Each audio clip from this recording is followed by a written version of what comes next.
தியானிக்க இருக்கிற வேத தலைப்பு living among the weeds faith in a broken world.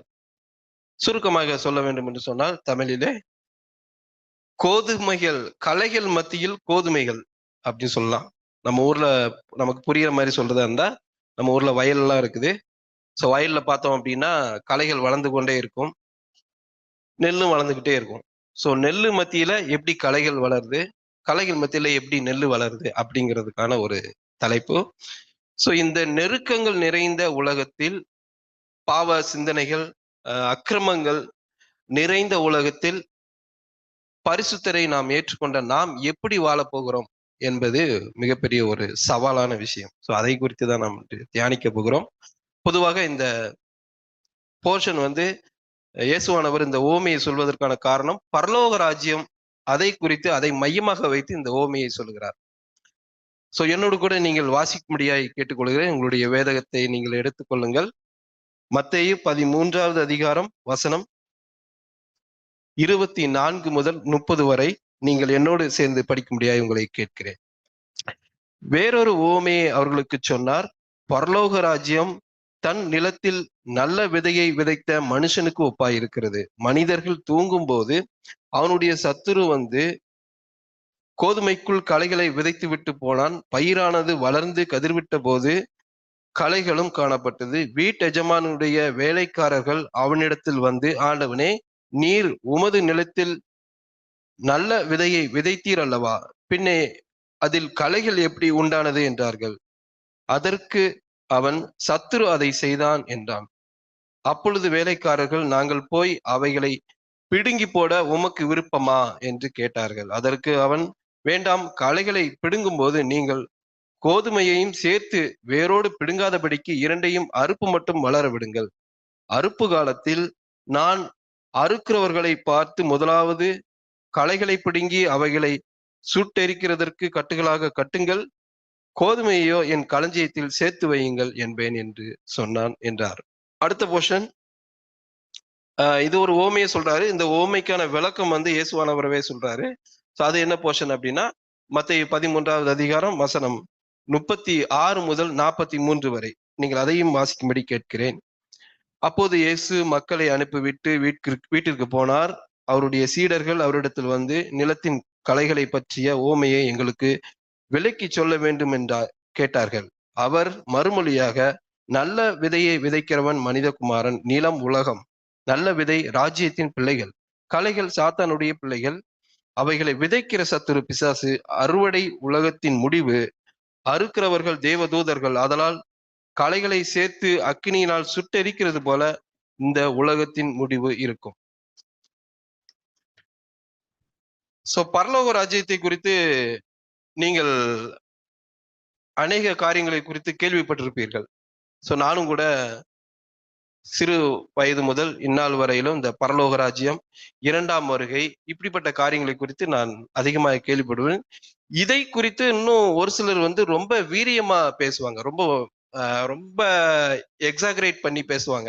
எப்படின்னா, இரண்டாம் வருகை வந்து இப்போ வந்துருச்சு, ரகசிய வருகை என்று சொல்வார்கள்.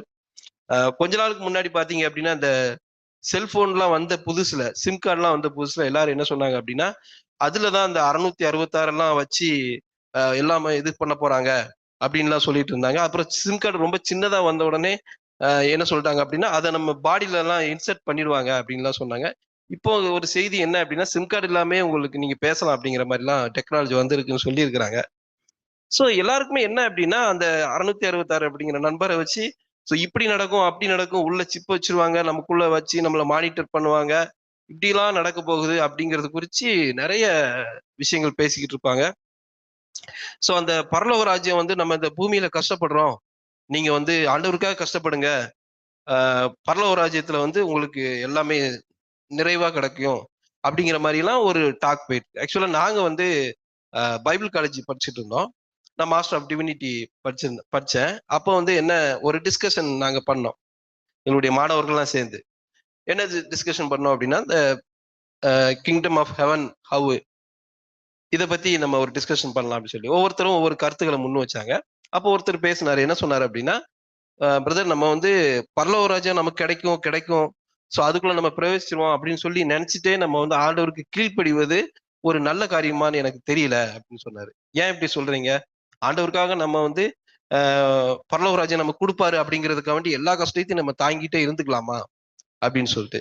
இது உதாரணத்துக்கு எப்படி சொல்லலாம் அப்படின்னா, வேற வடிவத்துல சொல்றதா இருந்தா, இப்ப நான் என் பையனுக்கு சொத்து சேர்த்து வச்சிருக்கிறேன் அப்படின்னா, என் மேல ரொம்ப அன்பா இருப்பான் என் பையன். ஏன் அப்படின்னா, எனக்கு அப்புறம் என் சொத்து அவனுக்கு போய் சேரும். அதனால அவன் சந்தோஷமா இருக்கலாம் அப்படின்ட்டு. இல்லைங்களா? அதனால எனக்காக அவன் எந்த அளவுக்கு கஷ்டப்படணும்னாலும் பட்டுக்குவான். கஷ்டத்தை தாங்கிக் கொள்வான். நான் அடிச்சாலும் தாங்கிக்குவான். எதனாலும் தாங்கிக்குவான். ஏன் அப்படின்னா, எனக்காக எங்க அப்பா சொத்து சேர்த்து வச்சிருக்கிறாரு அப்படின்ட்டு. சோ அப்போ வந்து அவன் வந்து என்மேல் உள்ள பிரியத்தினால் என்னை நேசிக்கிறானா, இல்லை என்னிடத்தில் இருக்கிற சொத்தினால் என்னை நேசிக்கிறானா என்கிற ஒரு கேள்வியை அவர்கள் முன்வைத்தார்கள். பரலோகராஜ்யம் கிடைக்கும், அங்கெல்லாம் இப்படியெல்லாம் இருக்கும், அதுக்காக நம்ம ஆண்டவரை பின்பற்றுகிறோமா, இல்லை ஆண்டவர் மீது உண்மையான அன்பு நமக்கு இருக்கிறதா, ஆண்டவரை நாம் ஏற்றுக்கொண்டு அவருடைய அன்பிலே நிலைத்திருக்க வேண்டும் என்று சொல்லி நாம் ஆண்டவரை பின்பற்றுகிறோமா அப்படிங்கிற ஒரு கேள்வியை எழுப்பினார். அந்த டிஸ்கஷன் கொஞ்சம் கொஞ்சமா அப்படி இப்படி பேசிக்கிட்டே இருந்தோம். ஒரு பக்கம் அதை பார்க்கும் பொழுது சரியாக தோன்றுவது போல் இருக்கலாம். ஆனால் அதை குறித்து நாம் அதிகமாக தியானிக்க நான் விரும்பவில்லை. அது ஒரு ஒரு போர்ஷன் ஆஃப் பைபிள். சோ இப்படியாக பரலோக ராஜ்யத்தை குறித்தும் இரண்டாம் வருகை குறித்தும் ஒரு ஒரு சில ஒரு ஒரு ஒரு சில பயம் கலந்த உணர்வுகள் நமக்குள்ளாய் வரும் இல்லைங்களா? சோ உதாரணத்துக்கு நீங்க பேண்டமிக் டைம்ல, கோவிட் பேண்டமிக் டைம்ல நீங்க பாத்தீங்க அப்படின்னா, நாங்க வந்து விழுப்புரத்துல இருந்தோம். விழுப்புரத்துல என்ன ஆச்சு அப்படின்னா, உங்களுக்கு எல்லாம் தெரியும். சோ எல்லாரும் யாரும் எங்கேயுமே போகக்கூடாதுன்னு சொல்லிட்டாங்க. ஒவ்வொரு ஏரியாவுக்கும் ஒவ்வொரு நாட்களை ஒதுக்கி இருந்தார்கள். சோ இந்த நாட்கள்ல தான் இந்த ஏரியால உள்ளவங்க கடைக்கு வரணும், வெளியே போகணும் அப்படிங்கிற மாதிரிலாம் எல்லாருக்கும் சொல்லிட்டாங்க. அப்ப என்னாச்சு அப்படின்னா, நம்ம வீட்டுக்கு தேவையான மளிகை சாமான்லாம் வாங்க வேண்டிய சூழல் ஆயிடுச்சு. இப்ப என்ன அப்படின்னா, எங்க ஏரியாவுக்குன்னு ஒரு டேட்டை ஒதுக்குனாங்க. அப்போ நான் தான் பைக் எல்லாம் எடுத்துன்னு, பையெல்லாம் எடுத்துட்டு நேரா சூப்பர் மார்க்கெட் போறேன்.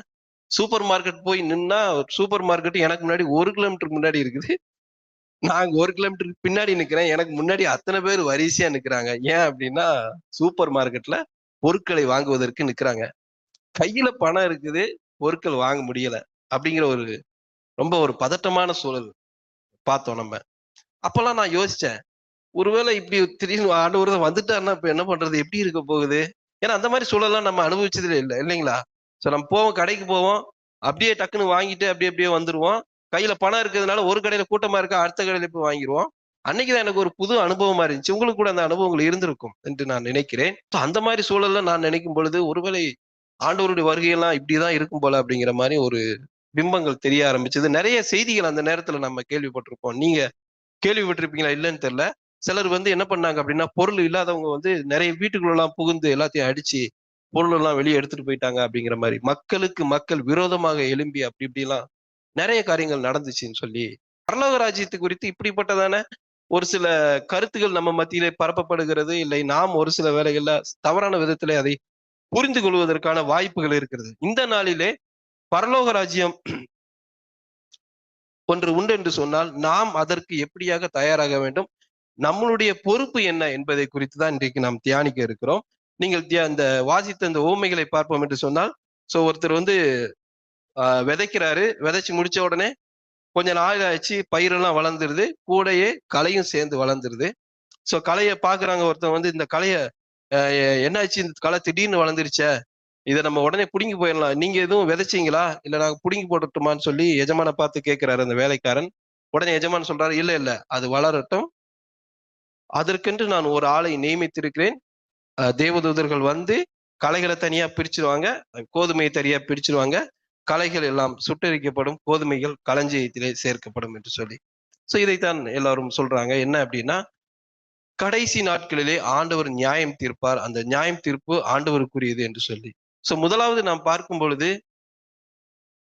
அந்த பயிர் விதைச்சு வளர்ந்து கொண்டே இருக்கிறது. எந்த நேரத்துல வந்து அந்த களைகளுக்கு கோதுமைகளுக்கு நடுவே வந்து அந்த சத்துரு வந்து விதைகளை விதைத்தான் என்று சொன்னால், நான் வாசிக்கிறேன் உங்களுக்காக மீண்டுமாய்.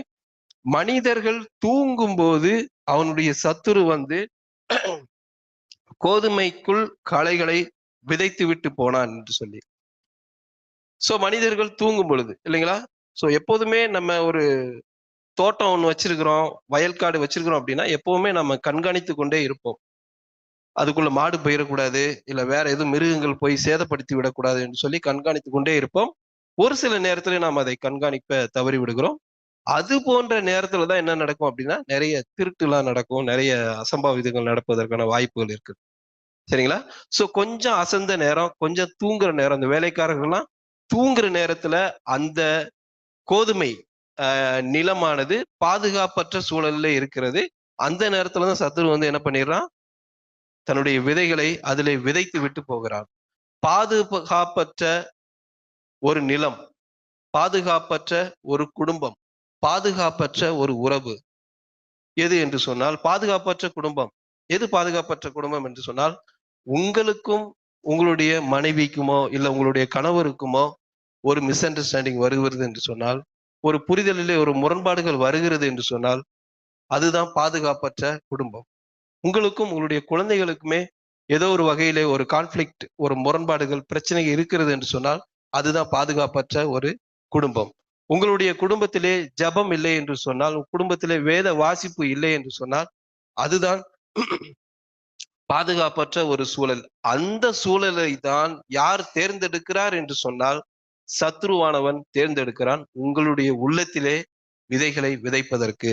உதாரணத்துக்கு உங்களுடைய மனைவிக்கும் உங்களுக்கும் ஒரு சின்ன வாக்குவாதம் வருது என்று சொல்லி வைத்துக் கொள்வோம். உங்களுடைய கணவருக்கும் உங்களுக்கும் ஒரு சிறிய வாக்குவாதங்கள் ஏதோ வருகிறது. என்ன ஆயிருது அப்படின்னா, நீங்க அத வேற மாதிரி நினைச்சிருப்பீங்க. அவங்க வேற மாதிரி நினைச்சிட்டு இருப்பாங்க. சோ நம்ம என்ன நினைப்போம் அப்படின்னா, சரி பொதுவா கணவன்மார்கள் என்ன நினைப்பாங்க அப்படின்னா, இத நம்ம அப்புறம் போய் பேசிக்கலாமே அப்படின்னு சொல்லி அத அப்படியே மறந்து விட்டு போய்வார்கள். ஆனா வீட்டம்மா என்ன நினைப்பாங்க அப்படின்னா, இவர் வந்து என்ன வந்து பொருட்படுத்துவதே இல்லை, எனக்கான மரியாதை இவர் கொடுப்பதே இல்லை, என்னை நேசிப்பதே இல்லை என்பதை குறித்து அவர்கள் சிந்தித்துக் கொண்டே இருப்பார்கள். சோ இந்த சிந்தனை உறுதியாகுவதற்கு என்ன ஆகும் அப்படின்னா, நம்ம கணவன்மார்கள் என்ன பண்ணுவோம், சில நேரம் வெளியே போய் வேலைகள் அதுல பிஸி ஆயிருவோம். சோ நம்ம மனைவி நிலையை குறித்து நாம் எதையும் பொருட்படுத்துவதே இல்லை. சோ அவர்களுக்குள்ள என்ன இந்த மாதிரியான சூழலை தான் யார் நம்மளுடைய இந்த இது போன்ற சூழலை தான் சத்ருவானவன் அவனுடைய குறிப்பிட்ட நபருடைய உள்ளத்திலே தன்னுடைய விதையை விதைக்க முயற்சி செய்கிறான். என்ன விதையை விதைக்க முயற்சி, இது ஒரு விதைன்னு வச்சுக்கோங்க நீங்க. விதை மாதிரி இருக்காது. உங்களுக்காக சும்மா ஒரு படம் மாதிரி வரைஞ்சிட்டு வந்தேன். சோ இந்த விதையை என்ன பண்ணுவான், அந்த சூழல்ல தான் விதைச்சிருவான். உங்களுடைய குழந்தைகளுக்கும் உங்களுக்கும் ஒரு சின்ன சண்டைகள் வருது என்று சொன்னால், உங்களுடைய குழந்தைகள் உள்ளத்திலே எந்த விதையை விதைப்பான் என்று சொன்னால், உன்னுடைய தகப்பன் உன் மீது அன்பு இல்லை, உன்னுடைய தகப்பன் உனது வளர்ச்சியிலே அக்கறை இல்லை, உனக்கு தேவையான விஷயங்களை அவன் செய்வதில்லை, உன் மீது அன்பு இல்லை என்கிற ஒரு தவறான விதையை தன்னுடைய குழந்தைகள் உள்ளத்திலே விதைத்து விட்டு செல்கிறான். உங்களுடைய மனைவிக்கும் உங்களுக்கும் ஒரு ஒரு ஒரு முரண்பாடுகள் வருகிறது என்று சொன்னால், ஒரு பிரச்சனை வருது என்று சொன்னால், என்ன மாதிரியான விதைகளை விதைத்து விட்டு செல்கிறான் என்று சொன்னால், அதே மாதிரி மனக்கசப்பு என்கிற விதையை விதைத்து விட்டு செல்கிறான். பாதுகாப்பற்ற சூழல். சத்ருவானவன் உங்களுடைய குடும்பத்திலே பாதுகாப்பற்ற சூழல் எது என்பதை அறிந்து கொண்டு உங்கள் உள்ளத்திலே தேவையில்லாத விஷ விதைகளை விதைத்து விட்டு செல்கிறான். We have to be very careful of to protect our family, protect our relationship with good God. பாதுகாப்பான சூழலிலே நீங்கள் உங்களை வைத்துக் கொள்ளவும். எப்படியாக நீங்கள் உங்களுக்கும் உங்களுடைய உறவுகளுக்கும் பிரச்சனை வருவதை எப்படி நீங்கள் அதை சரி செய்ய வேண்டும் என்று சொன்னால், உங்களுக்கு தெரியும் அந்த வசனம். நான் உங்களுக்காக வாசிக்கிறேன், அல்லது நீங்களும் எபேசியர் 4:26 வசனத்தை வாசிக்கிறேன். நீங்கள் கோபம் கொண்டாலும் பாவம் செய்யாதிருங்கள், சூரியன் அஸ்தமிக்கிறதற்கு முன்னாக உங்கள் எரிச்சல் தனிய கடவது. இன்னொரு வசனம் என்ன சொல்லுது அப்படின்னா, மத்தேயு 5:23-24. சோ ஆண்டவருடைய அந்த வேதத்துல என்ன சொல்ல வருகிறது என்று சொன்னால், உனக்கும் உன்னுடைய சகோதரனுக்கும், உனக்கும் உன்னுடைய வேலையாட், ஒருவேளை உங்களுடைய சக ஊழியராக கூட இருக்கலாம், உனக்கும் உன்னுடைய உறவினர்களுக்காக கூட இருக்கலாம், உனக்கும் உன்னுடைய குழந்தைகளுக்குமா இருக்கலாம், உனக்கும் உன்னுடைய மனைவிக்குமாக இருக்கலாம், உனக்கும் உனது கணவனுக்குமாக இருக்கலாம். ஒரு மனக்கசப்பு இருக்கும் என்று சொன்னால், உடனே உன் காணிக்கை நீ செலுத்த வேண்டாம். உன்னுடைய காணிக்கை எனக்கு தேவையில்ல. என்ன செஞ்சுட்டு வா, அந்த வேலையை முடிச்சுட்டு வா. இல்ல அப்படின்னா உன்னுடைய உள்ளத்திலே சத்ருவானவன் விஷ விதைகளை விதைப்பதற்கான சந்தர்ப்பத்தை எடுத்துக்கொள்வான். அன்பானவர்களே, உங்களுடைய குடும்ப உறவுகளை நீங்கள் சரியான விதத்திலே பாதுகாப்பதற்கு அழைக்கப்பட்டிருக்கிறீர்கள். ஜெபத்திலேயும் வேத வாசிப்பிலையும் குறிப்பாக நம்மளுடைய குழந்தை வளர்ப்பிலே மிகுந்த கவனம் நமக்கு இருக்க வேண்டும். உங்களுக்கெல்லாம் அறிந்திருக்கிறீர்கள் நீங்கள். நான் வந்து சேலம் மத்திய சிறையில பணி செய்து வருகிறேன். நிறைய பசங்க வந்து நல்லா படிக்கிற பசங்க, வசதி உள்ள பசங்க கஞ்சா கேஸ்ல வராங்க. மாத்திரை இந்த மாதிரியான போதை உள்ள கேஸ்ல நிறைய பேரை நான் பார்க்கிறேன். பார்க்கும்போதெல்லாம் என்ன அப்படின்னா சர்வசாதாரணமா போச்சு கஞ்சா அப்படிங்கிறதெல்லாம். உங்களுக்கு நான் தெரிஞ்சிருக்கும். நீங்க முதல்ல நம்ம நினைச்சிட்டு இருப்போம் அதெல்லாம் வெளிநாட்டுல இருக்கணும் அப்படின்னு. கடைசி மும்பைல வந்துச்சு, அடுத்து சென்னையில வந்துச்சு, இப்ப சேலத்துல சர்வசாதாரணமா வந்துச்சு.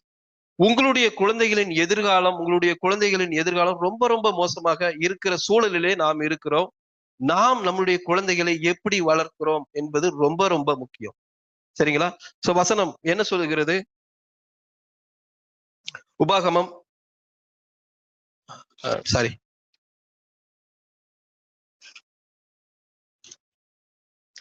உபாகமம் 6வது அதிகாரம் வசனம் 6, 7 யாராவது வாசிக்கலாம்?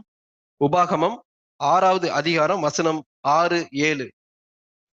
நாம் நம்மளுடைய குழந்தைகளை எப்படியாக வளர்க்க வேண்டும், எப்படி போதிக்க வேண்டும் என்பதை குறித்து அந்த வசனம் நமக்கு சொல்லுகிறது.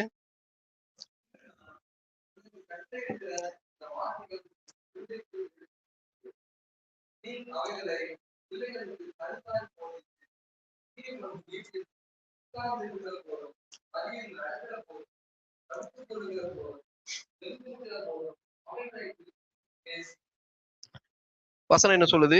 நான் உனக்கு கட்டளையிட்ட கற்பனைகளை நீ உனது குழந்தைகளுக்கு கருத்தாய் போதித்து, இன்னும் அடுத்த வேர்ஷன்ல என்ன போட்டிருக்கு அப்படின்னா, தெளிவாக போதிக்க வேண்டும் சொல்லி கிளியரா சொல்லுங்க உங்க குழந்தைங்களுக்கு நீங்கள் கற்றுக்கொண்ட கற்பனைகளை கையாளுவதற்கு. அடுத்து வந்து எப்பெல்லாம் அதை போதிக்கணும்? உங்களுடைய வசனத்தை, தேவனுடைய வசனத்தை எப்பெல்லாம் போதிக்கணும் அப்படின்னா, ஏதோ ஒரு சண்டே சர்வீஸ்ல மட்டும் வந்து பசங்களை வந்து சொல்றது இல்ல, சாயந்தரம் மட்டும் இல்ல, காலையில மட்டும் நீங்க உங்களுடைய குழந்தைகளை பைபிள் வடி மட்டும் படிச்சுன்னு போ அப்படின்னு சொல்றது இல்ல. எப்பவும் நீ நடக்கும் பொழுதும், உட்காரும் பொழுதும், தூங்கும் போதும், எந்திக்கும் போதும், எப்பவும் உங்களுடைய கற்பனைகளை ஆண்டவர் உங்களுக்கு கற்றுக் கொடுத்த காரியங்களை நீங்கள் சொல்லிக்கொண்டே இருங்கள் என்று சொல்லி வேதம் சொல்லுகிறது. It's very very useful. So நாம நம்மளுடைய குழந்தைகள்ல உள்ளத்துல எதை விதைக்கிறோம் என்பது ரொம்ப ரொம்ப முக்கியம். குறிப்பிட்ட காலகட்டத்துக்கு அப்புறம் குழந்தைங்க நம்ம கண்ட்ரோல்ல இல்லாம போயிருவாங்க. உதாரணத்துக்கு ஒரு 18 வயசு, 16 வயசு அந்த சூழல்ல வந்து குழந்தைங்க நம்ம கையில கண்ட்ரோல்ல இருக்க மாட்டாங்க. அதை ஏன் சொல்றாங்க அப்படின்னா, அந்த சூழல்ல வந்து அவங்களுடைய மைண்ட் வந்து ஃபிளக்சுவேஷன் இருக்கும் அப்படின்னு சொல்லி, இமோஷனல் ஃபிளக்சுவேஷன் அப்படின்னு சொல்லி சொல்றாங்க சைக்காலஜில. அவங்க டக்குன்னு மாறிடுவாங்க. இப்ப நம்ம வந்து கரெக்டா அப்படியே நிதானமா இருப்போம். ஆனா அந்த குழந்தைங்க அந்த டைம்ல அப்படி இருக்க மாட்டாங்க. திடீர்னு சோகமா இருப்பாங்க, திடீர்னு கோபமா இருப்பாங்க. அப்படியே அந்த ஃபிளக்சுவேஷன் மேல மேல ஏறி ஏறி இறங்கிட்டே இருக்கும். இமோஷனல் ஃபிளக்சுவேஷன் என்று சொல்லுகிறார்கள். அது போல சூழல்ல நீங்க அவங்களோட உட்கார்ந்து பேசுவதோ, கடவுளுடைய வார்த்தையை சொல்லிக் கொடுக்க முடியாது. சிறு வயதிலிருந்தே நாம் நல்ல வார்த்தைகளை அவருடைய உள்ளத்துல விதைத்துக் கொண்டே இருக்க வேண்டும். இல்லை என்று சொன்னால் வெளியே இருக்கிறவங்க அவங்க உள்ளத்துல விதைச்சிட்டு போயிடுவாங்க. உலகத்துல இருந்து என்னென்ன விதைகள்லாம் விதைக்கப்படும் என்று சொன்னால், லஸ்ட், குறிப்பா இந்த காதல் அப்படிங்கிற ஒரு விஷயம் இல்லைங்களா? சோ இதை பத்தி உலகத்துல உள்ளவங்க எப்படி சொல்லுவாங்க, பேரண்ட் எப்படி சொல்லுவாங்க? இந்த மாதிரி விஷயங்களை நீங்க உங்க குழந்தைகளுக்கு உட்கார்ந்து சரியாக சொல்லி கொடுங்க. இது எப்படி வரும், இதை எப்படி நீ கையாள வேண்டும் என்று சொல்லி. அடுத்ததாக அந்த கோதுமை வளருகிறது, கோதுமையோடு சேர்ந்து களைகளும் சேர்ந்து வளருகிறது இல்லைங்களா? சோ நீங்க நம்ம பார்த்த அந்த ஓமையில படிக்கும் பொழுது அந்த வேலைக்காரன் வந்து கோதுமை வளர்ந்ததை பாக்குறான். மறுநாள் கொஞ்ச நாள் ஆன உடனே கோதுமை நல்ல வெளிய நல்ல பெருசா நல்லா வளர்ந்த உடனே களைகளும் சேர்ந்து வளர ஆரம்பித்து விடுகிறது. உடனே அந்த வீட்டு வேலைக்காரன் சொல்றான், ஆண்டவரே பாருங்க இங்க கோதுமை வளர்ந்துருக்குது, சேர்ந்து களையும் வளர்ந்துருக்குது. உடனே அவரை பார்த்து கேள்வி கேட்கிறான், அப்ப நீங்க தான் சரியா அந்த விதையெல்லாம் கரெக்டா நீங்க போட்டீங்களா? என்ன ஆயிடுச்சு? திடீர்னு இது வளர்ந்துருக்கு களைகள், அப்ப களைக்கு நீங்க தான் விதையை போட்டிருப்பீங்களா? அப்படிங்கிற ஒரு ஒரு ஒரு ஒரு டோன்ல வந்து அவர் கேட்கிறாரு. எப்படி இது நடந்துச்சு அப்படின்னு சொல்லி இல்லைங்களா? சோ களைகளும் சேர்ந்து வளர்ந்து கொண்டே இருக்கிறது. சோ கோதுமைக்கு தண்ணீர் பாய்ச்சுகிறோம், கோதுமைக்கு உரம் போடுறோம், கோதுமைக்கு எல்லாமே செய்யறோம். அதோடு சேர்த்து களைகளும் என்ன செய்யுது? அதற்குரிய எல்லா சத்துக்களையும் எடுத்துக்கொள்கிறது. நம்ம ஊர்ல நெல்லு விதைச்சிருந்தாங்க அப்படின்னா ஒரு குறிப்பிட்ட நாளுகளுக்குள்ளாக அந்த களைகள் எல்லாம் எடுத்து விடுவாங்க. உங்களுக்கு எல்லாம் தெரிஞ்சிருக்கும். உடனே அந்த களைகளை எடுப்பதற்குனே ஒரு நாட்களை குறித்து வைத்துக் கொள்வார்கள். ஏன் அப்படின்னா நெல்லுக்கு போடுற உரம், நெல்லுக்கு பாய்ச்சுகிற தண்ணீர் எல்லா சத்துகளும் இந்த களைகள் எடுத்துக்கொள்ளும், நெல்லை கொன்று விடும் என்று சொல்லி அவங்க வந்து என்ன பண்ணுவாங்கன்னா களைகளை எல்லாம் புடுங்கி புடுங்கி எடுத்துருவாங்க. நெல்லுக்கு ஸ்பெஷல் அட்டென்ஷன் கொடுப்பாங்க. இந்த இடத்துல இயேசுவானவர் அந்த ஓமை என்ன சொல்லுகிறது என்று சொன்னால், களைகளை பிடுங்க வேண்டாம், அது வளரட்டும். சோ களைகள் வளரும் பொழுது கோதுமை பொதுவாக விதைகள் விதைக்கும் பொழுது எல்லாருக்கும் உங்களுக்கு எல்லாம் தெரியும், கொஞ்சம் கேப் விட்டு தான் விதைப்பாங்க. ஏன் அப்படின்னா வேர்கள் எல்லாம் நல்லா வளர வேண்டும், அது செழித்து வளர வேண்டும் என்று சொல்லிதான் கொஞ்சம் கேப் விட்டு தான் அந்த விதையெல்லாம் விதைப்பாங்க. இப்ப இடையில களை வந்த உடனே என்ன ஆயிரும் அப்படின்னா, இந்த கோதுமைகள் வேர் விட்டு செல்வதற்கு வாய்ப்பு இல்லாமல் போகும். ஒருவேளை வேர் வந்து சரியா உள்ள போக முடியாது, நெருக்கமா இருக்கும், சுத்தி எல்லாம் களைகள்லாம் இருக்கும். இதற்கு வர்ற சத்துக்கள்லாம் அந்த களைங்க எடுத்துக்கும். இதுக்கு போடுற பூச்சி மருந்தோ இல்ல உரங்களோ அந்த களைகள் எடுத்துக்கொண்டு சிறப்பாக செழிப்பாக வளர ஆரம்பிக்கும். நம்மை சுற்றிலும் கோதுமைக்கு இப்போ நெருக்கடியான ஒரு சூழல் வரும். சோ நாம் ரட்சிக்கப்பட்ட நாள் முதற்கொண்டு கோதுமையாக நீங்கள் உங்களை நினைவில் வைத்துக் கொள்ளுங்கள். கலையாக உங்களை சுற்றி இருக்கிற உலக மக்களை நினைவு வைத்துக் கொள்ளுங்கள். உலக அக்கிர சூழலை நினைவு கொள்ளுங்கள். பாவ சூழலை நீங்கள் நினைவு கொள்ளுங்கள். அதுவுமே உங்களோடு சேர்ந்து வளர்ந்து கொண்டேதான் இருக்கும். நாமெல்லாம் ரட்சிக்கப்பட்ட புதுசுல எல்லாரும் நமக்கு என்ன சொல்லியிருப்பாங்க அப்படின்னா, பிரதர் நீங்க ஆண்டவரை ஏற்றுக்கொண்டீர்கள் என்று சொன்னா உங்களுடைய வாழ்க்கையில எந்த வியாதியும் வராது, இல்லைங்களா? உங்களுக்கு இந்த வியாதி இருக்கிறது என்று சொன்னால் கவலைப்படாதீங்க பிரதர், ஆண்டவரை ஏத்துக்குவாங்க, எந்த பிரச்சனையுமே வராது அப்படின்னு சொல்லுவாங்க, இல்லைங்களா? சோ ஆண்டவரை ஏற்றுக்கொள்ளுங்கள், உங்களுக்கு எந்த கடனும் இருக்காது. ஆண்டவரை பிள்ளைங்க ஏற்றுக்கொண்டீங்கன்னா நீங்க நல்லா படிப்பீங்க, ஃபர்ஸ்ட் ரேங்க் வந்துருவீங்க அப்படின்னு சொல்லுவாங்க. பட் அதெல்லாம் நல்லதுதான், நடந்தா நல்லதுதான், சிலருக்கு நடக்கவும் செய்கிறது. ஆனா அது உண்மையா என்று சொன்னால் ஆண்டவரை நாம் ஏற்றுக்கொண்டால் ஆசீர்வாதம் மட்டுமே கிடைக்கும் என்று நாம் எண்ணுவோம் என்று சொன்னால் நாம் எவ்வளவு பெரிய சுயநலவாதிகளா இருக்கிறோம், இல்லைங்களா? நான் சொல்வதை நீங்கள் ஆமதிக்கிறீர்களா என்று எனக்கு தெரியவில்லை. ஆமேன், இல்லைங்களா? ஆண்டவரை ஏற்றுக்கொண்டால் எல்லா பிரச்சனையும் போயிடும், எல்லா பிரச்சனையுமே வராது அப்படிங்கிறது கிடையாது. எல்லா பிரச்சனைகளையும் நீங்கள் பெற்றுக்கொள்வீர்கள், எல்லா நோய்களும் உங்களுக்கு வரும், எல்லா கடன்களும் உங்களுக்கு இருக்கக்கூடும். ஆனால் யார் உங்களோடு கூட இருக்கிறார்? ஆமேன், ஆண்டவராகிய தேவன். சொல்லிட தாவீது அவருடைய வாழ்க்கையிலே நீங்கள் பார்ப்போம் என்று சொன்னால் சங்கீதம் 23:4 அந்த வசனத்தை வாசிக்கிறேன், நான் உங்களுக்காக வாசிக்கிறேன். 23:4, நான் மரண இருளின் பள்ளத்தாக்கிலே நடந்தாலும் பொல்லாப்புக்கு பயப்படேன், ஏனெனில் தேவனே நீர் என்னோடு இருக்கிறீர், உமது கோலும் தடியும் என்னை தேற்றும். மரண இருளின் பள்ளத்தாக்கின் உள்ளே நான் இருக்கிறேன், என்னை சுற்றிலும் எப்படி இருக்குது அப்படின்னா சுற்றி மரண ஓலம் கேட்கிறது, நான் வந்து நியர் டு த டெத் இருக்கிறேன்னு சொல்லி தாவீது சொல்லுகிறார். அவருடைய சூழல் உங்களுக்கு தெரியும், இல்லைங்களா? சவுல் வந்து அவரை தேடி ஓடுறாரு, அவர் அங்க போடுறாரு, இங்க ஓடுறாரு, சாப்பிடாம தண்ணி குடிக்காம ரொம்ப கஷ்டப்படுறாரு, அங்கங்க ஓடுறாரு. அவரு இவ்வளவு சூழலையும் இவ்வளவு நெருக்கத்தின் மத்தியிலும் அவருக்குள்ள ஒரு ஒரு பெரிய நம்பிக்கை இருக்கிறது. எது என்று சொன்னால் உமது கோலும் உமது தடியும் என்னை தேற்றும். கழுகுடைய லைஃப் உங்களுக்கு தெரியுமா? கழுகு நீங்க பார்த்திருப்பீங்க. கழுகு வந்து எங்க கூடு வச்சு குஞ்சு பொரிக்கும் அப்படின்னா உயரத்திலே வைத்திரும், இல்லைங்களா? சோ எல்லா எல்லா எல்லா பறவைகளுக்கும் மேலதான் அந்த கழுகு வந்து தன்னுடைய கூடை கட்டும். கூடு கட்டி குஞ்சு பொரிச்சு அந்த குஞ்சுகளுக்கு தேவையான உணவுகளை கொடுத்து கொண்டே இருக்கும். ஒரு குறிப்பிட்ட காலம் வரும் வரைக்கும் அது உணவுகளை கொடுத்து கொண்டே இருக்கும். ஒரு குறிப்பிட்ட காலம் அந்த அந்த அந்த சிறு பறவைகள் பறப்பதற்கு ஏதுவாக இருக்கிற சூழலிலே அந்த கழுகு என்ன செய்யுமா, கீழே இருந்து எடுத்து சில முட்களை எடுத்துக்கொண்டு அந்த கூட்டுக்குள்ள வச்சிருமா. சோ அந்த குஞ்சுகளுக்கு வந்து நல்ல சொகுசா இருந்திருக்கும், உட்கார்ந்த இடத்துல நிறைய சாப்பாடு கிடைச்சிருந்துச்சு, நல்ல சந்தோஷமா இருந்துச்சு. இப்ப அதே கழுகுதான் என்ன பண்ணிச்சு, முள்ள வைக்கவும் முள்ளு குத்த ஆரம்பிச்சிருச்சு அந்த குஞ்சுகளுக்கு, அந்த சிறு பறவைகளுக்கு குத்த ஆரம்பிக்கவும் அதால் இருக்க முடியவில்லை. இந்த இடத்தை விட்டு எப்படியாவது நம்ம என்ன செஞ்சிடணும், போயிடணும் அப்படின்னு சொல்லிட்டு அந்த கழுகுகள் ஒவ்வொன்றாக பறக்க ஆரம்பிக்கிறது. அப்படிதான் அந்த கழுகானது தன்னுடைய குஞ்சுகளை, தன்னுடைய சிறு பறவைகளை, குழந்தைகளை பறப்பதற்காக தயார்படுத்துகிறது என்று சொல்லி சொல்லுகிறார்கள், இல்லைங்களா? சோ ஆண்டவர் நமக்கு கொடுக்கின்ற நெருக்கங்கள், ஆண்டவர் நமக்கு அனுமதிக்கிற சோதனைகள், ஆண்டவர் நமக்கு அனுமதிக்கிற வேதனைகள் எல்லாம் there will be a purpose behind that. We have to believe in God that God have a purpose in our life. So ஒரு குழந்தைகளை போல நாம் ஆண்டவரை ஏற்றுக்கொள்ள வேண்டும் என்று சொல்லுதான் ஆண்டவர் விரும்புகிறார். ஆண்டவர் நம்மகிட்ட வந்து என்ன அப்படின்னா, ஆண்டவர் உங்ககிட்ட வந்தா எனக்கு இதெல்லாம் கொடுப்பீங்களா? உன்கிட்ட வந்தா இதெல்லாம் எனக்கு சரி பண்ணுவீங்களா?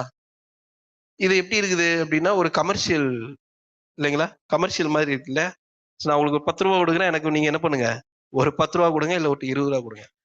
கடவுள் என்று சொன்னால் நம்மளுடைய நிலைகளுக்கும், நம்மளுடைய உணர்வுகளுக்கும், நம்மளுடைய சிந்தனைகளுக்கும் மேலாக கடந்தவர் என்றுதான் பொருள் என்று சொல்லுகிறார். கடவுள் கடந்தவர். உங்களுடைய நினைவுகள் அவர்களுடைய நினைவுகள் அல்ல. என் நினைவுகள் உங்கள் நினைவுகள் அல்ல. என் வழிகள் உங்கள் வழிகள் என் வழிகளும் அல்லவென்று கர்த்தர் சொல்லுகிறார். பூமியை காட்டிலும் வானங்கள் எப்படி உயர்ந்திருக்கிறதோ அப்படியே உங்கள் வழிகளை காட்டிலும் என்னுடைய வழிகளும், உங்கள் நினைவுகளை காட்டிலும் என்னுடைய நினைவுகளும் உயர்ந்திருக்கிறது. We cannot fit our God into one box. So பல வேளைகள்ல நாம நினைக்கிறது வந்து நம்ம அப்படிதான் நினைக்கிறோம் இல்லைங்களா? ஸோ எனக்கு ஒரு இவ்வளவு கடன் இருக்கு ஆண்டவரே, இதை நீங்க சரி பண்ணிட்டீங்க அப்படின்னா நான் உங்களுக்காக இந்த வாழ்க்கை பூரா வாழ்ந்துடுறேன். ஸோ ஒரு சின்ன பாக்ஸ்ல நம்ம ஆண்டவர் வச்சிடறோம். ஸோ எனக்கு குழந்தைய இல்லை ஆண்டவரே, எனக்கு ஒரு குழந்தைய கொடுத்துட்டீங்க அப்படின்னா உங்களை அந்த குழந்தைய உங்களுக்கு நான் கொடுத்துறேன். We keep in small box. என் குழந்தைக்கு இந்த மாதிரியான ஒரு சூழல் இருக்குது ஆண்டவரே, என் குழந்தைங்க வந்து இந்த வியாதி இருக்குது, இதை நீங்க சரி பண்ணுங்க. We can ask. ஆண்டவர்கிட்ட நம்ம கேட்கலாம், எதுனாலும் கேட்கலாம். சோ நான் அதை குறை கூறவில்லை, நீங்கள் என்னை தவறாக புரிந்து கொள்ள வேண்டாம். ஆண்டவர்கிட்ட நம்ம டீலிங் பேசுவதற்கு அது வி கனாட், அது ஆண்டவருக்கு நம்ம டீலிங் பேசலாம், நோ ப்ராப்ளம். பட் அதுவே நம்மளுடைய வழிமுறைகள் அல்ல. ஆண்டவர் நம்மளிடத்துல எதிர்பார்ப்பது எந்தவித எதிர்பார்ப்பும் இல்லாமல் நீங்கள் you have to surrender yourself into God. எந்த ஒரு கேள்வியில் கேட்காம ஆண்டவர் உங்கள்கிட்ட எதிர்பார்க்கிறாரு. எங்களுடைய ஒரு எதிர்பார்ப்பு இல்லாத ஒரு அன்பை தான் ஆண்டவர் நம்மிடத்துல எதிர்பார்க்கிறார். சோ நீங்க இதெல்லாம் செய்வீங்க, நான் அப்படி செய்வேன் அப்படின்னா அது டீல் வித் த பிசினஸ் இல்லைங்களா? சோ நாம் ஆண்டவரத்தில் ஆசீர்வாதம் பெற்றுக்கொள்ள கூடாதா? நம்ம குழந்தைங்களுக்காக நம்ம ஜெபிக்க கூடாதா? நம்ம கடனுக்காக நம்ம ஜெபிக்க கூடாதா? நம்ம வியாதிக்காக ஜெபிக்க கூடாதா? கண்டிப்பாக ஜெபிக்கலாம், கண்டிப்பாக ஆண்டவர் உதவி செய்வார். இஃப் நாட், உங்களுடைய வியாதிகள் குணப்படவில்லை என்று சொன்னால், உங்களுக்கு கடன் பிரச்சனை பெருகிக் கொண்டே இருக்கிறது சொன்னால், நீங்கள் ஒரு விஷயத்துல நீங்கள் தெளிவாக இருங்கள். ஆண்டவர் உங்களோடு கூட இருக்கிறார். பிரச்சனையும் உங்க கூட இருக்கும். ஆண்டவர் அதோடு உங்களோடு கூட இருந்து உங்களை பாதுகாத்துவார் இல்லைங்களா? சோ இந்த மாலை வேளையில யூ ஹேவ் டு அண்டர்ஸ்டாண்ட், உலக நெருக்கடிகள் உங்களை சூழ்ந்து இருக்கும் பொழுது, கலைகள் உங்களை சுற்றி வளர்ந்து உங்களை நெருக்கும் பொழுது, you believe it that God is with you. So ஆண்டவர் அந்த கலைகளையும் வளருவதற்கு அனுமதிக்கிறார். அந்த விதையை விதைக்கிறதுக்கும் அனுமதிக்கிறார். உங்களுடைய வாழ்க்கையிலே கஷ்டங்களையும் அனுமதிக்கிறார், நஷ்டங்களையும் அனுமதிக்கிறார், கடன்களையும் அனுமதிக்கிறார், பிரச்சனைகளையும் அனுமதிக்கிறார். சோ கலைகள், இப்ப நீங்க இந்த படத்துல பாத்தீங்க அப்படின்னா கலைக்கும் இது ரெண்டுமே நீங்க, இது வந்து ஒண்ணு கோதுமை, இன்னொன்னு கலை. இது எது கோதுமை எது கலைன்னு உங்களால கண்டுபிடிக்க முடியுமா அப்படின்னா ஈஸியா கண்டுபிடிக்க முடியாது இல்லைங்களா? சோ லெஃப்ட்ல இருக்கிறதா உங்களுக்கு எந்த பக்கம், பேக்ரவுண்ட்ல அந்த ப்ளூ இருக்குல்ல, அதுதான் வந்து கோதுமை, இந்த பக்கம் இருக்கிறதா களை. சரிங்களா? அந்த கோதுமை வளரும் போது களை எதுன்னே தெரியாதான். கடைசியா வளர்ந்ததுக்கு அப்புறம் தான் தெரியும் எது களை எது கோதுமைன்னு தெரியும். சரிங்களா? சோ ஆண்டவர் வளர விடுகிறார். கடைசி வரை யார் நிலைத்திருக்கிறானோ, கடைசி வரை எண்ணில் யார் நிலைத்திருக்கிறானோ என்பதை ஆண்டவர் பார்க்க விரும்புகிறார். Even you go through lot of struggles. மூன்றாவது காரியம், கடைசியாக, சோ அந்த மூன்றாவது என்ன நடக்குது அப்படின்னா, கலைகள் வளருகிறது, கோதுமையும் சேர்ந்து வளருது. அந்த வேலைக்காரன் என்ன கேட்கிறான் அப்படின்னா, நான் அந்த கலையெல்லாம் புடுங்கி போட போறேன், இந்த கலை எல்லாம் நமக்கு வேண்டாம் அப்படி சொல்லி வேலைக்காரன் சொல்றான். உடனே அவர் என்ன சொல்றாரு அப்படின்னா, பிடுங்கி போட வேண்டாம், அது உன்னுடைய வேலை கிடையாது. I have a plan for that. So நான் ஒரு தேவ தூதர்களை நான் தயார் செய்து உள்ளேன். அவர்கள், அடுத்த ஸ்லைட், அவர்கள் வந்து உன்னுடைய இந்த வேலையை பார்த்துக்குவாங்க. உன் வேலை என்னது? தண்ணீர் பாய்ச்சுற வேலை மட்டும்தான். நீ வந்து எது களை எது கோதுமை அப்படின்னு தெரிஞ்சுட்டு அதை புடுங்கி போடுவதற்கு முயற்சி பண்ணாத. நீ யாரையும் நியாயம் தீர்ப்பதற்கு முயற்சி செய்யாதே என்கிற ஒரு வார்த்தையை சொல்லுகிறார். பல வேளைகளில் நாம் ஆண்டவரையும் சரி, நம்மளுடைய பக்கத்துல இருப்பவர்களையோ இல்ல ஆண்டவரை ஏற்றுக்கொள்ளாதவர்களையோ நாம் குறை கூற முயற்சி செய்கிறோம். நீங்கெல்லாம் அப்படிப்பட்ட ஆளுங்க, நீங்க இப்படிப்பட்ட ஆளுங்க, நீங்க இப்படி எல்லாம் செய்றீங்க, நான் அதை குறிப்பிட்டு பேச விரும்பவில்லை. நீங்கள் அதை புரிந்து கொள்வீர்கள் என்று சொல்லி நான் நம்புகிறேன். நீங்க இப்படிப்பட்டவங்க, நாங்க தான் உயிர் உள்ள தெய்வத்தை இது பண்றோம். தெரியாது. நீங்க கடைசி காலங்கள்ல யாரு ஏற்றுக்கொள்ளப்படுவார்கள், யாரு நிராகரிக்கப்படுவார்கள் என்று சொல்லி தெரியாது. புதிய ஏற்பாட்டிலே ஒரு வசனம் சொல்லுது, ஆண்டவரே உம்முடைய பேரிலே நாங்கள் அற்புதங்களையும் அடையாளங்களையும் செய்தோமே அப்படின்லாம் சொல்றாங்க. யாரு? உங்களை அறியேன் என்று சொல்லி ஆண்டவர் சொல்றாரு. So we do not know who will be selected, who will be qualified for his kingdom. We cannot judge even. So நீங்கெல்லாம் வரமாட்டீங்க, நீங்கெல்லாம் நரகத்துக்கு போயிருவீங்க, நீங்கெல்லாம் இப்படிப்பட்டவங்க அப்படிலாம் நம்மளால நியாயம் தீர்க்க முடியாது. அது யாருடைய வேலை என்று சொன்னால் தேவதூதர்களுடைய வேலை, ஆண்டவருடைய வேலை. You hand over everything to God, that God will take care of that. We cannot judge the people. நாம் யாரையும் நியாயம் தீர்க்க முயற்சி செய்யக்கூடாது. அப்ப நம்ம என்ன செய்யணும் அப்படின்னா, we concentrate ourselves. நமக்கே 1000 பிரச்சனை இருக்குது. நம்ம தான் நம்மளை பார்த்துக் கொள்வதற்கு நாம் முயற்சி செய்ய வேண்டும். மற்றவர்களுடைய வாழ்க்கை, இவர்கள் அப்படி இருக்கிறார்கள், இவங்க இப்படி இருக்கிறாங்க அப்படிங்கிறத சொல்லுவதற்கு முயற்சி செய்யாதீர்கள். சரிங்களா? ஒரு சில சண்டைகள் வரும் பொழுது, கணவன் மனைவிக்குள்ள சண்டைகள் வரும் பொழுதோ, இல்லை யாரோடு ஒரு சில முரண்பாடுகள் வரும் பொழுதோ, நாம் என்ன செய்கிறோம் என்று சொன்னால், அவருடைய தவறுகளையே சுட்டி சுட்டி காண்பிக்க விரும்புகிறோம். நம்மளுடைய தவறுகளை உணர்வதற்கு நாம் மறுத்து விடுகிறோம். யார் அந்த குணங்கள் இருக்கும் அப்படின்னு சொல்றாங்க அப்படின்னா, உங்களுடைய ஸ்பௌஸோட குறைகளை சுட்டி காட்டுறவங்க ஏன் அதை அப்படி செய்யறாங்க அப்படின்னா, அவங்களுக்கு என்ன ஒரு ஃபீல் இருக்கும் அப்படின்னா, அவங்களுக்கு ஒரு இன்செக்யூர் ஃபீல் இருக்கும் அப்படி சொல்லி அந்த ஜட்ஜ் பண்றதுக்கு உண்டான காரணத்தை எப்படி சொல்றாங்க அப்படின்னா, the people who have a insecure feel, those people will judge. So யார் வந்து நியாயம் தீர்க்க முயற்சி செய்வார்கள் என்று சொன்னால், பாதுகாப்பற்ற சூழல்களே யார் இருக்கிறாங்க அப்படின்னா, உங்களுக்கு புரியும்படியா சொல்றதா இருந்தா, அறகுறையில யாரெல்லாம் இருக்கிறாங்க அப்படின்னா, அவங்க தான் என்ன பண்ணுவாங்க, குறைகளை சுட்டி காட்ட விரும்புவார்கள். நீங்க இப்படி பண்றீங்க, நீங்க அப்படி பண்றீங்க. அவர்களை சரி செய்வதற்கு அவர்கள் முயற்சி செய்வதில்லை. சரிங்களா? ஏதோ ஒரு பிரச்சனை வரும் பொழுது, ஒரு ப்ராப்ளம் வரும்பொழுது நாம் மற்றவர்களை குறை காட்டுவதை விட அதை நாம் ஆண்டவரிடத்துல ஒப்பு கொடுக்க வேண்டும். பிரதர் எனக்கு அப்படி அவங்க எப்படி பேசிட்டாங்க, அப்படி பேசிட்டாங்க. You hand over everything to God. God will take care of it. So நீங்கள் வேலை செய்யும் சூழலிலும், குடும்பத்திலும், உறவுகள் மத்தியிலும் you will face these problems. நான் அமைதியா தான் இருந்தேன், ஆனா எனக்கு எதிராக அவங்க அப்படியெல்லாம் பேச ஆரம்பிச்சிட்டாங்க, என்னை அவமானப்படுத்திட்டாங்க, நான் இதெல்லாம் எதிர்பார்க்கவே இல்லை, என்னை மதிக்கிறதே இல்லை அப்படிங்கிறதான ஒரு காரியம். அப்ப நம்ம அதெல்லாம் சொல்ல ஆரம்பிக்கும் பொழுது, தட் வி cannot, நீங்க வந்து அதை முடிவு பண்ண முடியாது, நீங்க நியாயம் தீர்க்க முடியாது. அதை யார் தீர்ப்பார் என்று சொன்னார், ஆண்டவர் தீர்ப்பார், ஆண்டவர் பார்த்துக் கொள்வார். அதுதான் அந்த கலைகள். நம்ம என்ன செய்யணும் அப்படின்னா, அந்த கோதுமையானது தன்னுடைய கலைகளை பத்தி யோசிக்காம, கலை இப்படியெல்லாம் வளர்ந்துட்டு இருக்குதே, அப்படியெல்லாம் வளர்ந்துட்டு இருக்குதே அப்படின்னு அந்த காரியத்தை குறித்து யோசிக்காமல், you have to concentrate on your self, your spiritual life. அந்த கோதுமை என்ன செய்யணும் அப்படின்னா, அது தன்னுடைய வேற என்ன செய்யணும், இன்னும் ஆழமா ஆழமா வளர விட்டு, இன்னும் செழிப்பாக தொடர்ந்து அந்த சூரியனை நோக்கி அந்த கோதுமையானது வளர வேண்டும் என்று சொல்லிதான் ஆண்டவர் விரும்புகிறார். நாம் நம்மை சுற்றியுள்ளவர்களை பார்க்காமல், சுற்றியுள்ள நபர்களை குறித்து நியாயம் தீர்க்காமல், அவர்களுடைய குறைகளை சொல்லி காட்டாமல், அடுத்த ஸ்லைடு கோட்டாமல் சொல்லி காட்டாமல், our concentration have to be uproot our life into God. That I wrote here. We are called to shine even among the weeds.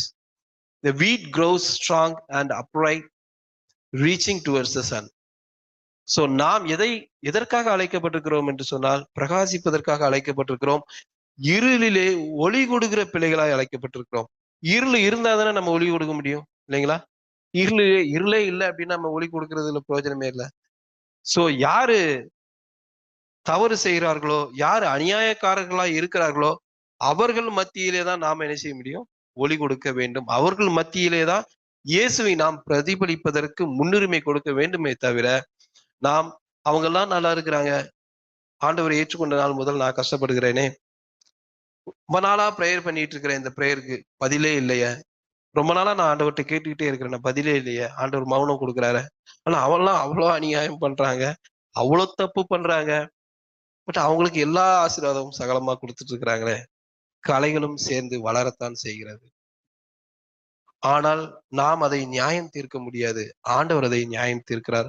ஏனென்று சொன்னால், உங்களுடைய வழிகள் வேறு, ஆண்டவருடைய வழிகள் வேறு. உங்களுடைய எண்ணங்கள் வேறு, ஆண்டவருடைய எண்ணங்கள் வேறு. உங்களுடைய திட்டங்கள் வேறு, ஆண்டவருடைய திட்டங்கள் வேறு. You cannot fit God into our small box. We are called to live as a light in the dark world, reflecting God's love, mercy and truth. So இந்த மாலை வேளைகளிலே நீங்கள் 3 காரியத்தை குறித்து நினைவு கூறும்படி மீண்டுமாய் நான் உங்களுக்கு ஞாபகப்படுத்துகிறேன். முதலாவதாக, protect your family, protect your relationship, that the Satan never sow the seeds, poisonous seeds among your family. பாதுகாப்பு உள்ள குடும்பத்தை நீங்கள் கட்டமைத்துக் கொள்ளுங்கள். ஜெபத்தினாலும், ஆலோசனைகளினாலும், சரியான வேத வாசிப்பினாலும் பாதுகாப்பு உள்ள குடும்பத்தை நீங்கள் கட்டமைத்துக் கொள்ளுங்கள். பாதுகாப்பான உறவை நீங்கள் கட்டமைத்துக் கொள்ளுங்கள். உங்கள் உறவுகளிலே பாதுகாப்பு இல்லை என்று சொன்னால், உதாரணமாக அந்த ஒரு ஒரு முரண்பாடுகள் இருக்கிறது என்று சொன்னால், நீங்கள் அதை உடனடியாக சரி செய்வதற்கு முயற்சி செய்யுங்கள். ஏன் என்று சொன்னால், அந்த நேரத்தில் தானே சத்ருவானவன் உங்களுடைய உள்ளத்திலே தீய எண்ணங்களையும் தீய சிந்தனைகளையும் விதைத்து விட்டு செல்கிறான். Don't allow the Satan to sow that seed in your heart. இரண்டாவது காரியம், நெருக்கங்கள். உங்களை சுற்றியான நெருக்கங்கள் உங்களிடத்துல இருக்கும் பொழுது, நெருக்கத்திலே நீங்கள் வாழும் பொழுது, believe that God is with you. ஆண்டவர் உங்களோடு கூட இருக்கிறார் என்பதை நீங்கள் திடமனதாய் நம்புங்கள் என்று சொல்லி நான் கேட்கிறேன். மூன்றாவது காரியம், நியாயம் தீர்க்க வேண்டாம். ஆண்டவரை குறித்து கேள்வி கேட்க வேண்டாம். மற்றவர்களை நியாயம் தீர்ப்பதற்கு நாம் அழைக்கப்படவில்லை. மற்றவர்களுடைய வாழ்க்கையோடு நம்மளுடைய வாழ்க்கையை கம்பேர் பண்ணுவதற்காக நாம் அழைக்கப்படுவதில்லை. God have a unique plan. ஆண்டவர் நமக்கென்று தனித்துவமான ஒரு தரிசனத்தையோ ஒரு வாழ்க்கையோ அமைத்திருக்கிறார். ஒவ்வொருவருக்கும் ஒவ்வொரு வாழ்க்கையை கொடுத்திருக்கிறார் என்று நான் நம்புகிறேன், இல்லைங்களா? சோ அவரை ஐயாவை போல நான் இருக்க முடியாது, என்னை போல பிரதர் இருக்க முடியாது, நீங்களும் இருக்க முடியாது. ஒவ்வொருவருக்கும் ஒவ்வொரு திட்டத்தை வைத்திருக்கிறார், ஒவ்வொரு ஆசீர்வாதத்தை வைத்திருக்கிறார், ஒவ்வொரு வழிகளை வைத்திருக்கிறார். நீங்கள் அதை குறித்து அவங்கள மாதிரி நான் இல்லையே, இவங்கள மாதிரி இல்லையே, இப்படி இல்லையே, அப்படி இல்லையேன்னு சொல்லி நீங்கள் குறை கூறுவதையோ நியாயம் தீர்ப்பதையோ நீங்கள் எடுத்துக்கொள்ளாதீர்கள். உங்களுக்கென்று கொடுக்கப்பட்ட ஆசீர்வாதத்தையும், உங்களுக்கென்று கொடுக்கப்பட்ட குடும்பத்தையும், உங்களுக்கென்று கொடுக்கப்பட்ட ஊழியத்தையும் நீங்கள் சிறப்பாக நிறைவேற்றுங்கள். நீங்கள் மற்றவர்களை குறித்து கவலைப்பட வேண்டாம், மற்றவர்களை குறித்து நியாயம் தீர்க்க வேண்டாம்.